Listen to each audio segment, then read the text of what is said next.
pesa ni jambo muhimu kwake. Hii ndio elimu ambayo anatakiwa apewe. Ni elimu gani? Anatakiwa apewe elimu ya cash flow quadrant ili aweze kuchagua uwanja sahihi wa mapambano ya maisha yake, uwanja sahihi wa mafanikio ya kiuchumi kwenye maisha yake. Sasa ni uwanja gani?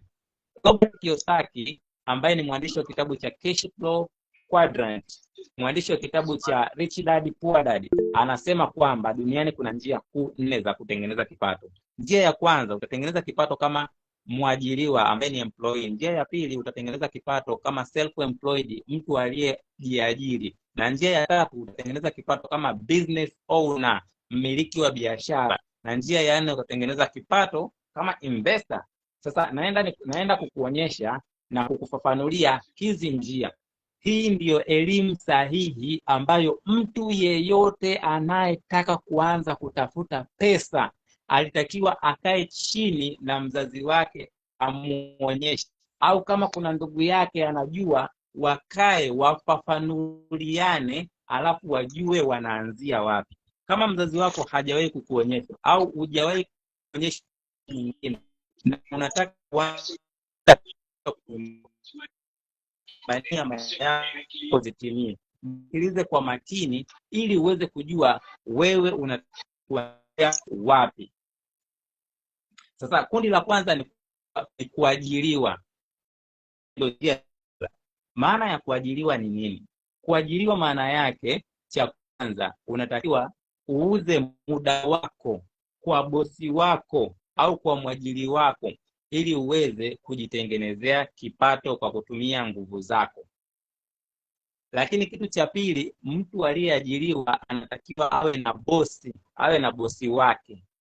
Huyo bosi ampe maelekezo, wafanye kazi kwa makubaliano. Sasa basi, mtu ambaye anaajiriwa kwenye nature ya uchumi huwa anatengeneza kipato kidogo sana, kwa sababu kipato chake kinakuwa limited na yule mtu aliyemwajiri. Yaani kipato chake kinakuwa hakikui, ila kwa makubaliano tu, kwa jinsi mlivyokubaliana. Kama mmekubaliana nitakulipa 300,000, ni 300,000 hiyo hiyo. Kama mmekubaliana nitakulipa 500,000, ni 500,000 hiyo hiyo. Kama ni 800,000, ni 800,000 hiyo hiyo. Kama mshahara wako unatakiwa upandishwe baada ya miaka 4, utasubiri miaka 4 ndio upandishiwe mshahara. Sasa kipato chako kinakuwa limited, hakikui. Majukumu yanazidi kuongezeka kila siku unavyozidi kukua, lakini kipato chako kinabaki vile vile. Inamaanisha unakuwa ni mtumwa wa kazi yako. Yaani bila ile kazi huwezi kuishi. Hiyo ndo maana ya mwajiriwa. Lakini kundi la pili ni self employed. Tofauti yake na mwajiriwa ni kwamba yule ana bosi, wewe ni bosi wa maisha yako, lakini vitu vingine vyote vinafanana. Ukiangalia kwenye cash flow, wote wameandikiwa no leverage. Hawana leverage. Ambao ili ufanikiwe unatakiwa utengeneze mifumo yenye leverage. Hao watu wawili hawana leverage.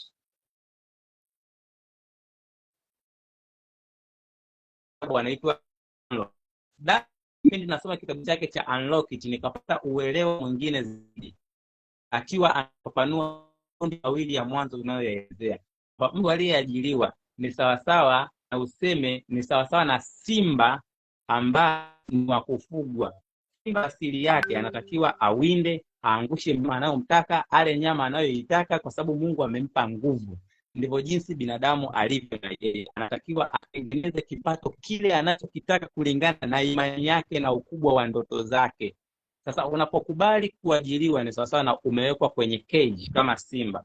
Simba anatakiwa ale nyama anayoitaka yeye mwenyewe kwa kiwango anachokitaka, ila anakuwa anapimiwa kwamba leo utakula kilo 3, kesho utakula kilo 3, kesho kutwa utakula kilo 3. Inafika muda huyo simba anakuwa addicted. Yaani kama binadamu anapokuwa addicted hawezi kutoka, na huyo simba naye anakuwa hivyo hivyo. Anazoea kwamba mimi natakiwa nilishwe asubuhi, mchana na jioni. Kilo 1 asubuhi, 2 mchana, jioni hivyo hivyo. Kwa ukiajiriwa unakuwa kwenye cage, kwenye box ambalo huwezi kutoka. Au akatolea mfano mwingine sawasawa na chained magician. Yaani kwenye kitabu chake mfano wa Change Magician ni mtu ambaye ana uwezo mkubwa wa kufanya miujiza, ila amekubali kufungwa minyororo, alafu na yeye akakubali, wakati anaweza akapotelea akaondoka hapo hapo. Ndivyo vile vile anavyofananisha binadamu ambaye Mungu amempa uwezo mkubwa, anakubali kufungwa na mawazo ya watu kwamba hawezi kufanya mambo mengine zaidi ya kufanya ile ajira tu aliyopangiwa. Kwa hiyo hayo ndio maelezo sahihi ya hilo kundi la kwanza. Sio kwamba ajira ni mbaya, sisemi ni mbaya, kwa sababu kuna watu wanasomesha, kuna watu wamebadilisha maisha yao kupitia ajira, lakini ni njia ambayo inakuchelewesha kwenye mafanikio makubwa. Naenda kundi la pili. Kundi la pili ni business owner. Business owner ni mtu ambaye anamiliki mifumo, ni mtu ambaye anamiliki biashara. Sifa ya business owner ni unatakiwa uwe mmiliki wa biashara. Cha kwanza, biashara yako inatakiwa iwe na mifumo. Cha pili, na kitu cha tatu, uwe na timu inayokufanyia kazi, na kitu cha nne, uwe na pesa. Hiyo ndio kuwa business owner. Business owner afanane na hao waajiriwa. Yeye ana leverage, ana timu inayomfanyia kazi, ana pesa, anatengeneza pesa nyingi. Huyo ndo business owner. Na kundi la mwisho ni investor, yule mtu ambaye ameshafanikiwa kama business owner, ameshatengeneza mafanikio makubwa, basi anatumia pesa zake kuwekeza ili kutengeneza pesa zaidi. Haya makundi mawili ya huku pembeni ndio Robert Kiyosaki. Hawa ndo wana leverage, hawa ndo watafanikiwa sana. Na hii ndio elimu ambayo mtu yeyote anapoanza kutafuta pesa anatakiwa akalishwe chini, aambiwe kwamba kuna elimu hii, kijana wangu, binti yangu, mwanangu, ijue hii elimu afu ufanye maamuzi sahihi. Ndio elimu ambayo nimekupatia leo. Kwa hiyo naamini kuanzia hapa wewe unajua ni upande gani ambao ni sahihi, ambao unaweza kukufanya wewe ukafanikiwa, ukafanikisha ndoto zako. Naendelea. Robert Kiyosaki anasema kwamba watu wote waliofanikiwa wana kitu kimoja kinachowafanya wafanane. Kitu hicho ni leverage. Leverage ndio inawafanya matajiri wote wafanane. Yaani matajiri wanazidi kuwa matajiri kwa sababu wana leverage, na maskini wanazidi kuwa maskini kwa sababu hawana leverage. Na leverage maana yake ni uwezo wa kutengeneza pesa nyingi zaidi na zaidi, wakati wewe ukiwa unafanya kazi kidogo. Utafanya hivyo kwa kutumia watu, mifumo au pesa yenyewe. Ndio maana ya leverage. Kwa hiyo unaambiwa kwamba kuwa na leverage ndio option pekee ya mtu kufanikiwa. Kama una leverage utafanya kazi mpaka siku unakufa. Kwa hiyo wewe unatakiwa uchague ufanye kazi mpaka siku unakufa au utengeneze leverage, uwe na mifumo inayokusaidia kufanya kazi. So tunaambiwa kwamba kwenye dunia tuliyopo sasa hivi kuna chumi za aina mbili. Kuna industrial economy pamoja na connected economy. Industrial economy ni uchumi wa viwanda, ni uchumi ambao unategemea watu waajiriwe, wafanye kazi, walipo kipato chao. Na connected economy ni uchumi ambao unaitwa uchumi unganifu. Ni uchumi ambao hautegemei wewe uajiriwe. Ni uchumi ambao wewe mwenyewe unaweza kujitengenezea biashara yako na ukakua kwa spidi endapo utakuwa na mifumo, timu pamoja na pesa inakufanyia kazi. Sasa sisi hatupo kwenye employee, hatupo kwenye self employee, ila tupo kwenye business owners pamoja na connected economy. Huko ndiko project yetu ilipojikita. So utaona mfano hapa wa connected economy. Sergey Brin huyu ni mmiliki wa Google, ana miaka 51, anamiliki utajiri wa dola bilioni 114 za Kimarekani, anamiliki Google. Lakini amefanikiwa sana kwa pesa nyingi, mara 100 zaidi ya Mohamed Dewji ambaye ana makampuni mengi sana, ila makampuni yake yako kwenye mfumo wa industrial economy. Inamaanisha Sergey Brin ana leverage kubwa sana, mara 100 kuliko Mohamed Dewji ambaye ndiye tajiri wetu namba 1 Tanzania. Umeona hiyo tofauti? Sasa basi, baada ya elimu hiyo kidogo, naomba nikuonyeshe, nikakuelekeze project yetu ni jinsi gani inafanya kazi. Project yetu ya Economy Design 3.0 ni project ambayo iko chini ya Alliance in Motion Global. Makao yake ni Mikocheni B, Dar es Salaam. So Ni project ambayo imeanzishwa na waanzilishi hawa watatu, Dr.